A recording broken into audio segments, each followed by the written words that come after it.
para hadirin, saudara-saudari yang dihormati sekalian. Hari Datuk Seri Anwar Ibrahim mengangkat sumpah sebagai Perdana Menteri, saya makan satu meja dengan Datuk Seri Zahid Hamidi dan Datuk Seri Ahmad Hassan. Mereka tanya saya, Bang Mat, kami nak dengar macam mana Abang Mat nak ceramah depan UMNO. 44 tahun Bang Mat hentam kami. Macam mana nak ceramah ni? Saya pun kata, saya pun tak tahu where do I begin. Di mana nak bermula?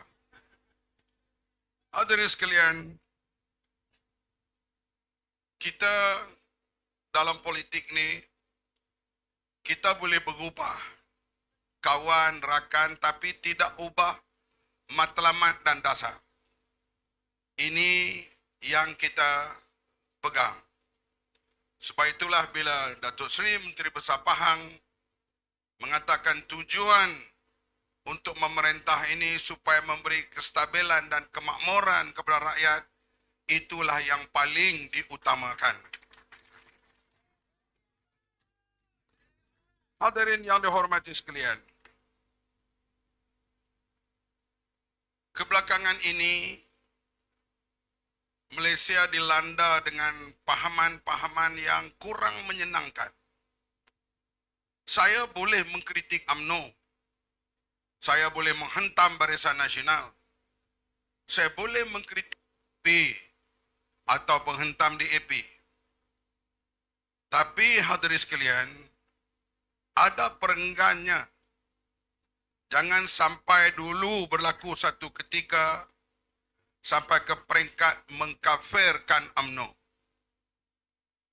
Saya bimbang.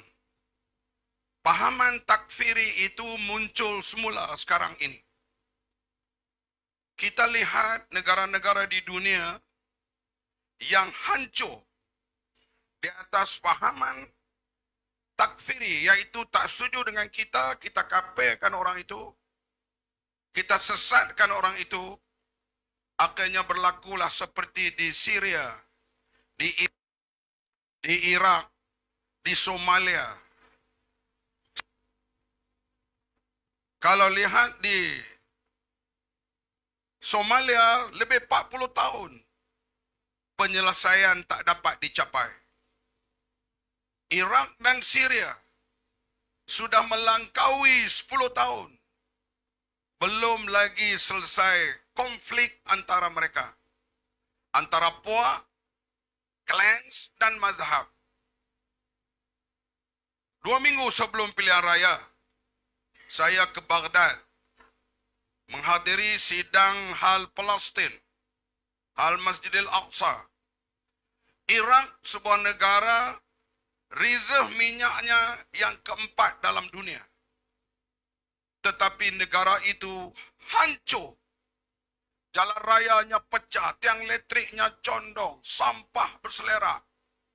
Sebab hasil daripada pertelingkahan yang membawa kepada halal darah antara puak itu dan puak ini, menyebabkan hancur sebuah negara yang kaya menjadi negara yang sebegitu dahsyat porak-porandanya yang cuba dibaiki, belum lagi pulih keadaannya. Begitu juga di Afghanistan dan sebagainya. Kita sebuah negara yang aman. Kita berbeza pandangan perkara biasa. Ada konflik sekali berlaku besar, iaitu 13 Mei. Selepas itu tak adalah konflik besar, melainkan ada beza pandangan antara satu sama lain. Kebelakangan ini kita lihat muncul semula DAP komunis, DAP komunis. Kalau mereka komunis, bagaimana sekarang mereka memerintah Malaysia bersama dengan Pakatan Harapan? Bagaimana DAP juga dalam kerajaan negeri Pahang? Artinya komunis telah memerintah negeri Pahang. Bagaimana DAP dalam kerajaan di Perak? Mereka sebahagian dari kerajaan negeri Perak. Artinya komunis telah memerintah Perak. Bagaimana Pulau Pinang, ketua menterinya DAP? Artinya ketua menterinya komunis telah memerintah Pulau Pinang. Kenapa PAS sampai ke peringkat itu membuat tuduhan kepada parti lawan?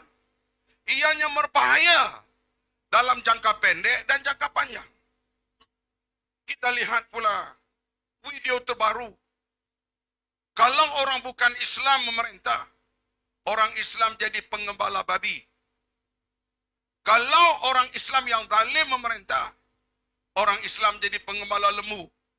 Nak jadi pengembala babi kah? Nak jadi pengembala lembu? Tanya Presiden PAS. Apakah ini cara kita berpolitik di zaman ini? Perlu kita baiki sebab negara kita, masyarakat majmuk, tersalah langkah, terjerumus kepada bahaya.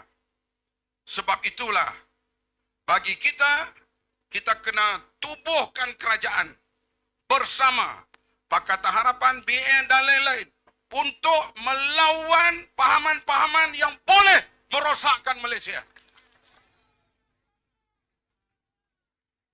Ini penting.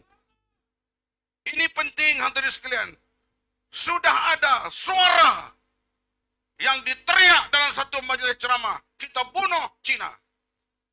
Apa ini?